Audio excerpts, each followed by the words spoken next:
misalnya ada satu kacamata yang dimiliki oleh seorang korban sebelum dia meninggal, atau pecahan batu dari satu rumah yang pada saat tahun 98 dijarah ya.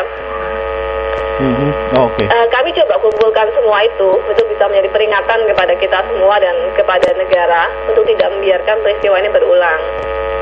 Karena peristiwanya dahsyat sekali, terutama pada saat kita melihat kembali ke benda-benda yang ada, itu kita akan disentakkan dengan sangat kuat kepada peringatan untuk menghargai manusia dan serius dengan masalah-masalah penanganan bangsa ya.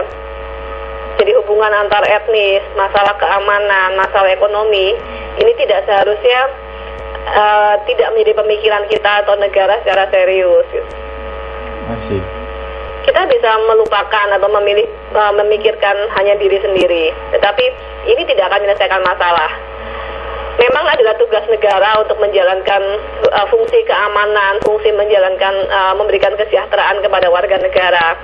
Tetapi dalam realitanya, masyarakat itu mesti terlibat secara penuh juga. Kepedulian terhadap kelompok yang susah, kelompok yang ekonomi lemah, yang berbeda etnik, ini satu hal yang harusnya menjadi kepedulian bersama. Kita tidak mungkin menyerahkan semua kepada negara karena tugas ini terlalu besar dan negara sendiri dalam kondisi yang secara umum dalam memajukan Indonesia ini satu hal yang sangat berat ya. Oke, I see.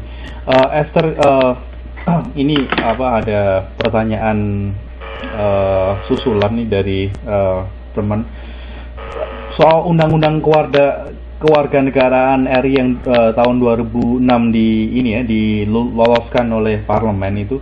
Kira-kira kelemahannya apa dan bagaimana? Apakah ada kesulitan dalam pelaksanaannya?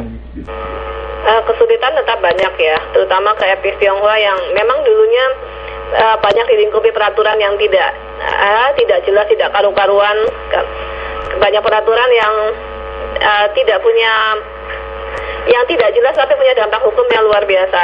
Misalkan ada etnis Tionghoa yang entah bagaimana dia dikategorikan sebagai orang asing.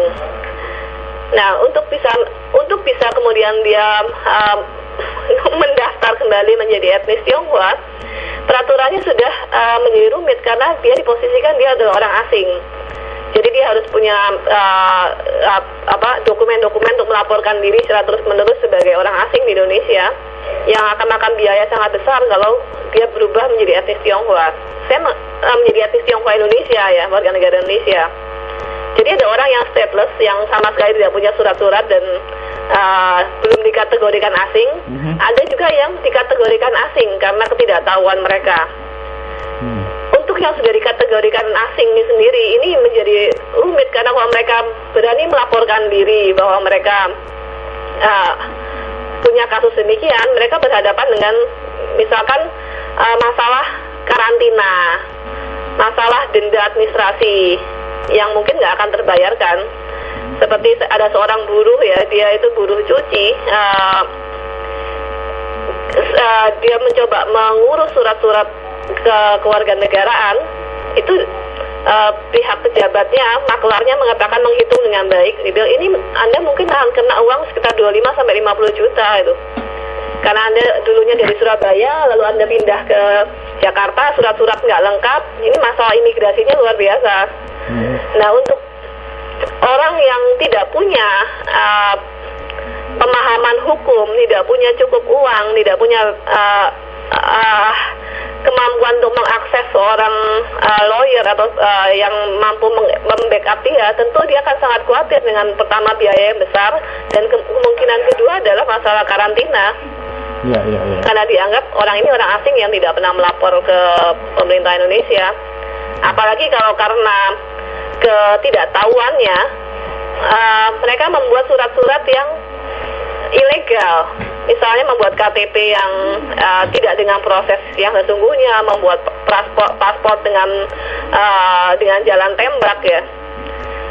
Pada saat melakukan, mereka bisa melakukan tanpa kesadaran pengetahuan yang penuh tepatnya tentang hukum Indonesia. Tetapi dampak setelah mereka punya misalkan paspor yang tembak ataupun KTP tembakan itu itu mereka bisa dikenai sanksi hukum pidana. Nah, situasi ini tentu dilematis buat orang-orang yang melakukan tindakan demikian.